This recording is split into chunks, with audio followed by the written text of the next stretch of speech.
People often ask me, how can you doubt the official version if Osama bin Laden himself appeared several times on television to say, I did it? So I will tell you a little story. However, I can only tell you this story as I am unable to show you anything. We cannot show the images we do have because the owners of this material refuse permission for you to see them.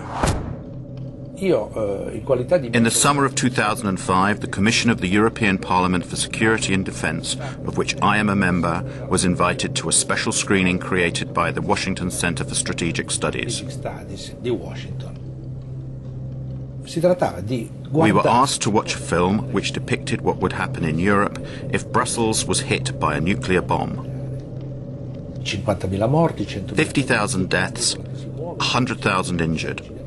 The reactions of various European governments. Suddenly, footage of Osama bin Laden claiming responsibility for a nuclear attack on NATO headquarters comes on screen. All members of the parliament, myself included, were rendered speechless. American experts from the Center for Strategic Studies were on hand to explain the action on screen. Then a parliamentarian finally said, "Today, we were shown a convincing demonstration of how Osama bin Laden's image can be completely manipulated." Many to birthplace of bin Laden's terrorist organization, Al-Qaeda. All the Osamas we have seen over the years may never have existed, just as a nuclear attack on NATO headquarters in Brussels has never taken place. Now they're denying us use of these images. No matter, we will go on without them. But people, have a look yourselves. This is an Osama bin Laden from the 7th of September of 2007. Compare him with the other Osamas we have seen in the last few years.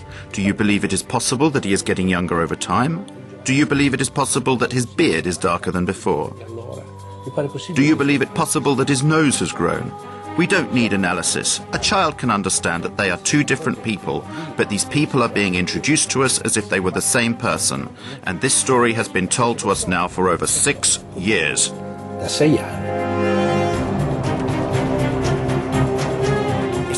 Did bin Laden organize the attacks of September the 11th? And if so, did he do it alone or with someone else?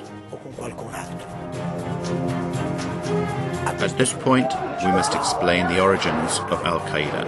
Al-Qaeda è stata fondata. Bin Laden founded Al-Qaeda in 1989 at the end of the war between the Soviet Union and Muslim guerrillas in Afghanistan. E guerriglieri islamici in Afghanistan. It was after that war and not for that war. So who or what were all those Muslim guerrillas supposed to fight? What did Al-Qaeda mean at that time? And this is very interesting. We'd have to go to Robin Cook, the late Foreign Secretary. In the Guardian article, he confirmed that Al-Qaeda was a term that was invented by the CIA, and it had been invented to designate a database of mujahideen that were recruited and trained by the CIA. And he's right, because the Arabic word for database, you just have to add this word. It's Al-Qaeda Ma'lumat. Al-Qaeda means the base, and Ma'lumat means data. Together it means database. Al-Qaeda is fake. Al-Qaeda is not an organization. Al-Qaeda is only a label. There is no organization like Al-Qaeda. Al-Qaeda is a list of participants in the Afghanistan war of the 80s.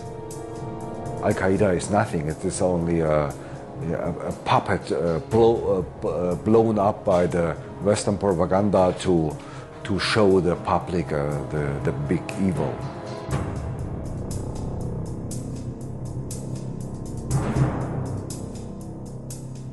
I was chief of the visa section at the American Consulate General in Jeddah between September 1987 and March 1989. During my period there, I was involved in what turned out to be a Visas for Terrorists program, with people coming to the consulate recruited by the Central Intelligence Agency and its asset Osama bin Laden. and sent to America, either for instruction in how to be good terrorists, or for rewards, or for debriefings on what they've been doing in Afghanistan. I assume it was simply on how to blow things up, shoot things down, and overthrow governments. After the Cold War, their connections with Al-Qaeda proliferated, multiplied. Al-Qaeda is being controlled in various ways, directly and indirectly.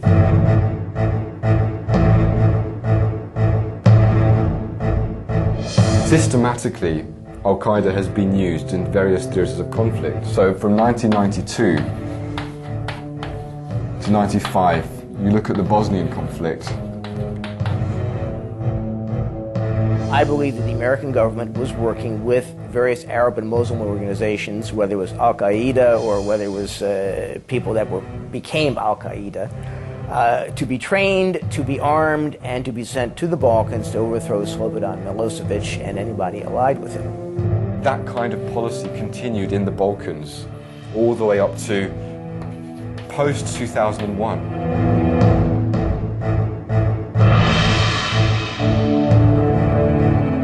American Secret Services, who only delivered weapons during the war, after the war also engaged the jobless Mujahideen on their own payroll. That is a proven fact. There are a lot of testimonies of Mujahideen before German courts. They were hired by subcontractors of the Pentagon, namely the private contractor MPRI, Military Professional Resources Incorporated.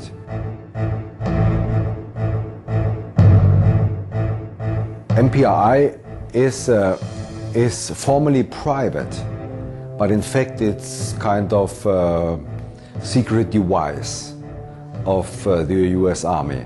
They have more 4-star general under contract than the Pentagon itself. If the Pentagon wants to do some dirty job and thinks they cannot get the money and they cannot get the approval of the US Congress, they give the job to this private company.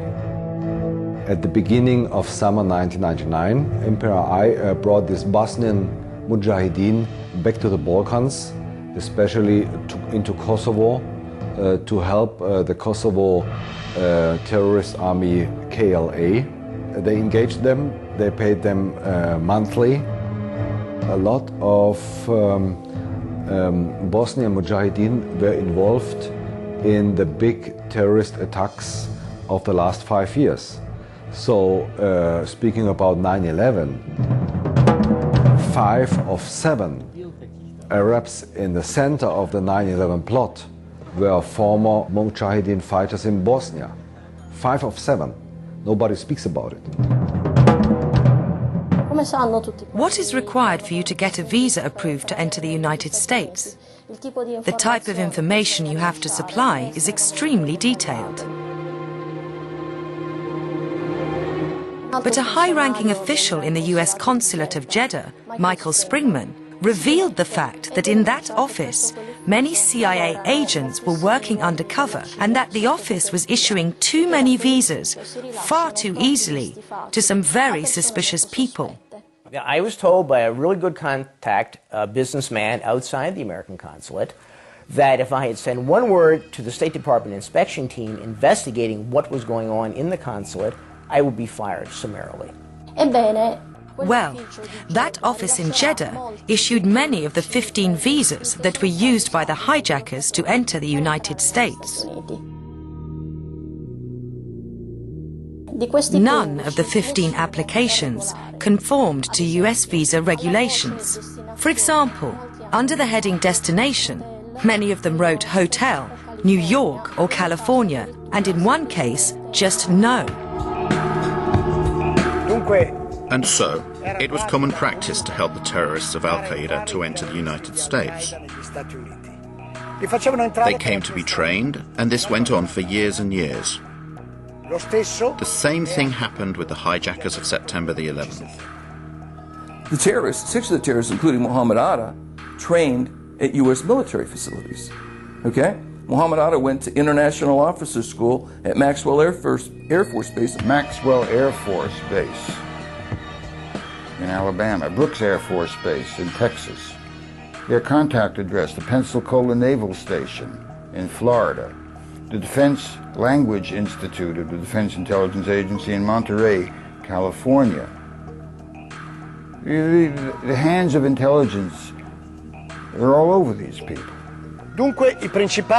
So, to sum up, the main hijackers trained and fought in ex-Yugoslavia, where they were paid by a company of mercenaries that was connected to the Pentagon. Thanks to the CIA, they got entry visas to the United States. Once they were in America, they did everything they could to be recognized and to attract attention to themselves, since they were sure of their impunity. They trained in American military bases and went to flight schools, although they didn't learn to fly.